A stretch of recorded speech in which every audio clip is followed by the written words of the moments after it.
Hello everyone, welcome to our channel. మినప వడియాలను ఎలా పెట్టాలో ముందు వీడియోలో చూపించాను కదండి. ఇప్పుడు వాటితో ఎలా కూర వండుకోవాలో ఈ వీడియోలో అయితే చూసేద్దాం. కావాల్సినవి ముందుగా ఇలా కట్ చేసి పెట్టుకోవాలి. ఆనియన్ కొంచెం ఎక్కువే పడుతుందండి. ఇలా మనకు సరిపడా వడియాలను అయితే తీసి పెట్టుకొని స్టవ్ మీద కడాయి పెట్టుకొని ఆయిల్ వేసుకొని హీట్ అయిన తర్వాత మనకు సరిపడా వడియాలను అయితే వేసుకొని కలుపుతూ వేయించుకోవాలండి.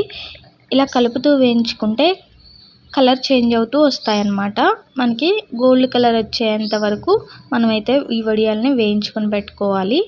చూసారు కదా, ఈ కలర్ వస్తే సరిపోతాయి. ఇలా వేయించుకున్న వడియాలు మనం రసంలోకి, సాంబార్లోకి సైడ్ డిష్గా కూడా యూస్ చేసుకోవచ్చండి.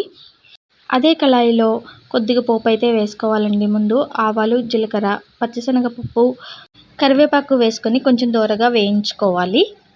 ఇవి వేగేలోపు మీరు మన ఛానల్ని ఫస్ట్ టైం చూస్తున్నట్లయితే సబ్స్క్రైబ్ చేయండి.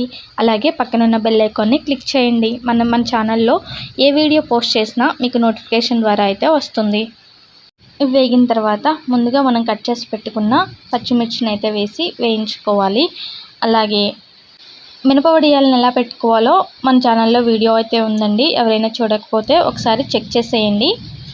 కొంచెం అల్లం వెల్లుల్లి పేస్ట్ వేసుకొని పచ్చివాసన పోయేంత వరకు వేయించుకోవాలి. ముందుగా కట్ చేసి పెట్టుకున్న ఉల్లిపాయలను అయితే వేసుకొని గోల్డెన్ బ్రౌన్ కలర్ వచ్చేంత వరకు వేపుకోవాలి. కలుపుతూ వేపుకోవాలి, లేదంటే మాడిపోతాయి. ఈ ఉల్లిపాయలకి సరిపడా ఉప్పు అయితే వేసుకొని వేయించుకోవాలండి. తొందరగా వేగిపోతాయి.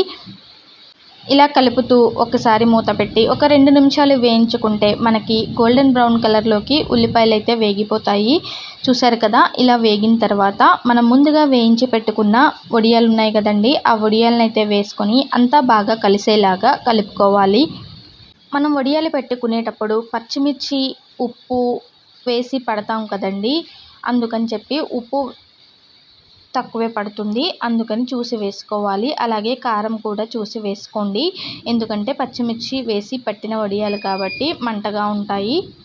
ఒక 1/2 టీ స్పూన్ ధనియాల పౌడర్ వేసుకొని బాగా కలిసేలాగా కలుపుకోవాలి. చివరిగా గ్రేవీ కన్సిస్టెన్సీకి సరిపడా పాలైతే పోసుకొని మొత్తం బాగా కలిసేలాగా కలుపుకొని ఒక 2 నిమిషాలు మూత పెట్టయితే ఉడికించుకోవాలి.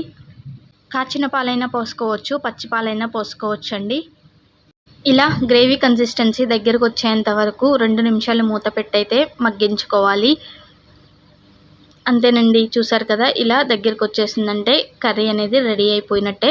మనం ఇది రైస్లోకి కానీ చపాతీలోకి కానీ యూస్ చేసుకోవడానికి చాలా బాగుంటుందండి.